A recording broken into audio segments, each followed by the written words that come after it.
እንደምናምር የተዋሕዶ ልጆች ርዕሰ አድባራት ወገዳማት አክሱም ጽዮን እንገኛለን። የፍልሰታ ጾምን በማስመልከት 12ኛ ቀኑን የያዘው የምህላ ስለ ሀገር ስለ ቤተ ክርስቲያን አንድነት የሚካሄደው ምህላ ወይም ደግሞ ጸሎት የአክሱም ሕዝብ በአንድነት ሕፃናት፣ አባቶች፣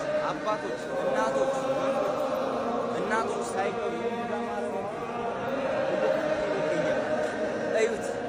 የተዋሕዶ ልጆች እንዴት እንደምናምር እዩት። እቺ የተቀደሰች ሀገር ያለችው በጸሎት ነው። አንድነታችንን ልናጠናክር ይገባል። የተዋሕዶ ልጆች ስለ ቤተ ክርስቲያን ጠንክረን እንጸልይ ይገባል።